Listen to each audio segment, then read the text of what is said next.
उत्तराखंड का एक ऐसा गांव जहां की एक अनोखी परंपरा के बारे में सुनकर आपके होश उड़ जाएंगे।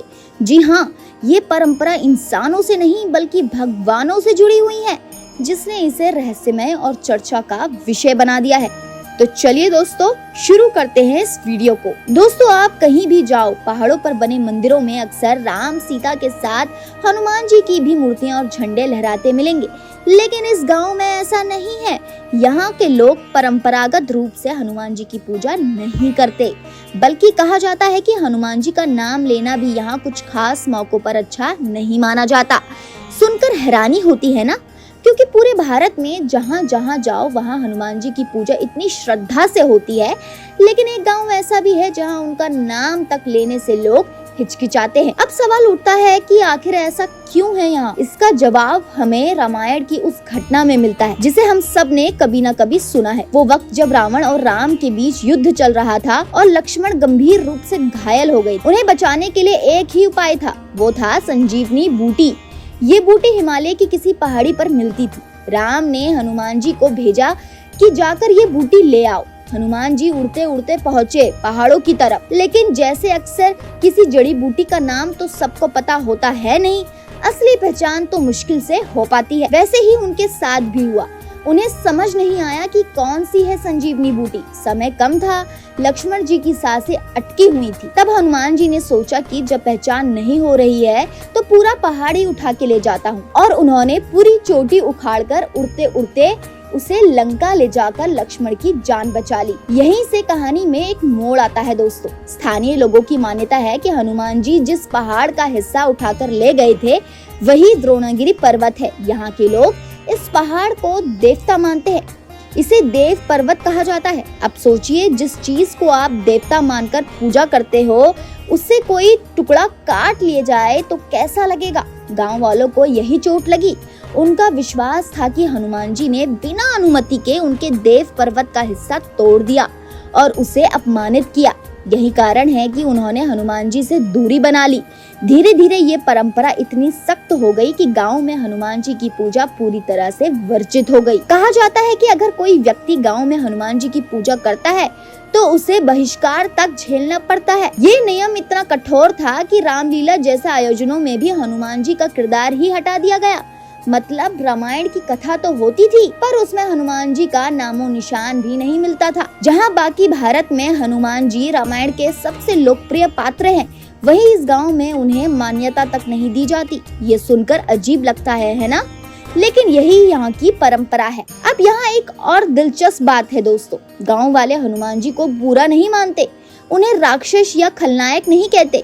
वे मानते हैं कि हनुमान जी महान हैं। उन्होंने राम जी की मदद की और लक्ष्मण जी की जान बचाई। लेकिन समस्या ये है कि उन्होंने ऐसा करते वक्त उनके देव पर्वत को नुकसान पहुंचाया। यानी नाराजगी हनुमान के व्यक्तित्व से नहीं बल्कि उनके एक काम से है। यही कारण है कि राम की पूजा यहाँ होती है लेकिन हनुमान की पूजा नहीं होती। गांव की लोक कथाओं में इस घटना को बार बार दोहराया जाता है। कहा जाता है कि जब गांव में धार्मिक अनुष्ठान होते हैं तो देवताओं के प्रकट होने पर मध्यम की बाह वैसी ही लटक जाती है जैसे पहाड़ का हिस्सा टूटा था। ये प्रतीकात्मक क्रिया है जो लोगों को याद दिलाती है कि उनका देव पर्वत अधूरा हो गया था। बाहर से आने वाले लोग अक्सर चौंक जाते हैं कि हनुमान जैसे पूज्य देवता का नाम यहाँ वर्जित क्यों है। कुछ लोग इसे अंधविश्वास मानते हैं तो कुछ लोग इसे सांस्कृतिक धरोहर कहते हैं। सच कहे तो ये परंपरा हमें सिखाती है कि लोक कथाएं सिर्फ कहानियां नहीं होती बल्कि लोगों की पहचान और उनके विश्वास का हिस्सा होती हैं। द्रोणागिरी की कहानी हमें एक गहरी सीख देती है दोस्तों। हनुमान जी ने लक्ष्मण जी की जान बचाने के लिए जो किया वो उनकी महानता दिखाता है, लेकिन यहाँ के स्थानीय लोगों के लिए उनका देव पर्वत सिर्फ पत्थरों का ढेर नहीं था बल्कि आस्था का प्रतीक था। इसलिए जब वो क्षतिग्रस्त हुआ तो उनकी भावनाएं आहत हुई, उनकी भावनाओं को ठेस पहुंची। यही कारण है कि पीढ़ी दर पीढ़ी ये नाराजगी परंपरा में बदल गई। आज अगर आप इस गांव में जाएंगे तो पाएंगे कि यहाँ के लोग बेहद सरल और धार्मिक हैं।